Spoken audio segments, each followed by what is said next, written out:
एकादशी और द्वादशी। एकादशी का व्रत दशमी की रात्रि को जो आप भोजन करें वो सात्विक करें।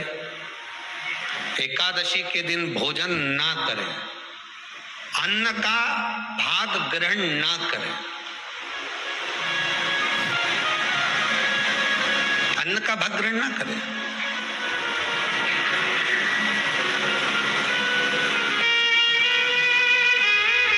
कितना सुंदर कहा है महाराज जी। यदि आपके यहाँ पर गौ माता है, आपके घर में अगर गौ माता विराज रही है,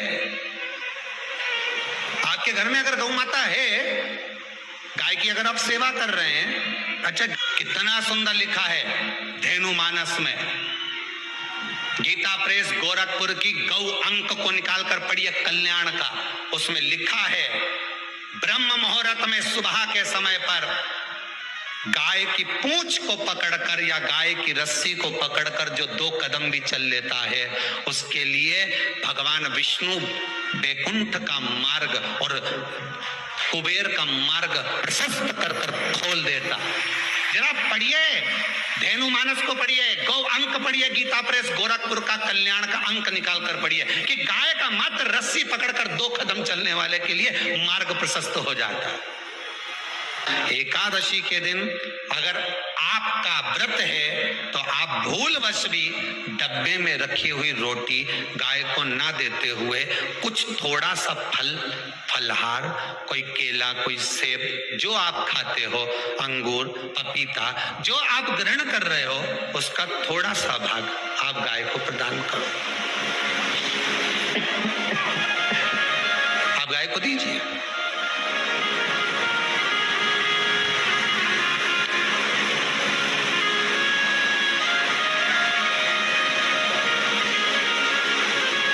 भाग आप गौ माता को प्रदान करो, थोड़ा सा।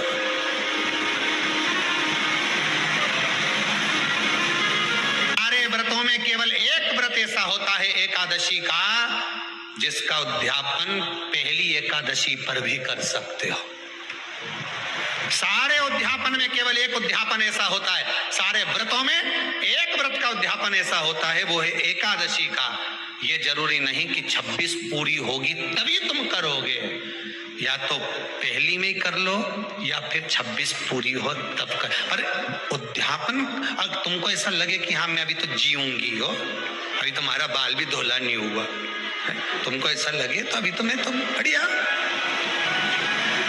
तो फिर भले मत करो। पर एकादशी का नियम कह रहा है, एकादशी का यहाँ 18 नियम में से एक नियम कह रहा है कि एकादशी का उद्यापन पहली एकादशी पर भी हो सकता है,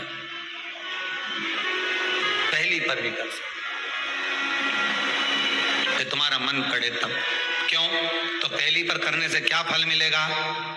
तो एकादशी की नियमावली कहती है, अगर मान लो आपने पहली एकादशी पर भी उद्यापन कर लिया, इसके बाद में जितनी एकादशी करोगे वो सारी तुम्हारे खाते में जुड़ती जाएगी। मतलब बैंक में खाता खोल लो, ठीक है, खाता खोल लिया, अब जितना कमाता जाओगा उसमें डालते जाओ, जितनी कमाई करके लाओगे उसमें जमा करते जाओ। एकादशी एक बार उद्यापन पहले में भी हो गया तो बाकी का पुण्य तुम्हारे खाते में आ जाए, उसका पुण्य।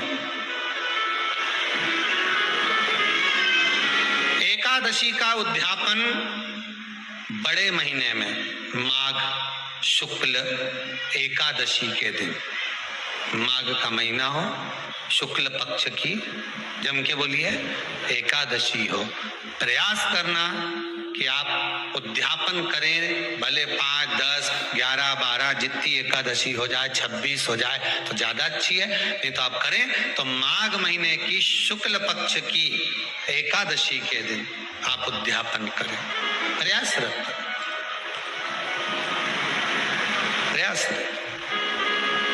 बड़े महीने के अंतर्गत जो उद्यापन, हाँ चतुर्मास के अंतर्गत उद्यापन नहीं होता एकादशी का, बहुत ध्यान दीजिए हमारा।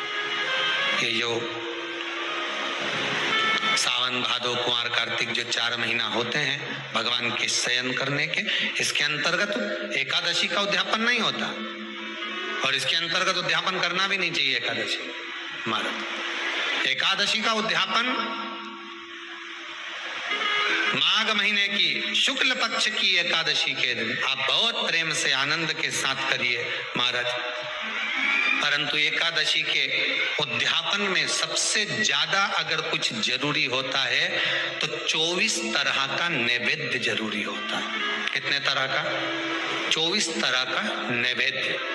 अब आप कहोगे गुरुजी उद्यापन हम कर रहे हैं एकादशी का, तो उसमें तो फलहार का हमें नैवेद्य बनाना चाहिए। तो फिर ये पुराण के अंतर्गत स्कंद पुराण में ये चीज लिखी है कि एकादशी का जब उद्यापन करते हैं तो 24 तरह का नैवेद्य बनाकर सिद्ध करते हैं। 24 तरह का नैवेद्य जान रख लेना, हलवा बना लो, खीर बना लो, पूड़ी बना लो, सब्जी बना लो, पकौड़ा बना लो, भजिया बना लो, ऐसे 24 तरह का नैवेद्य अलग अलग चाहिए।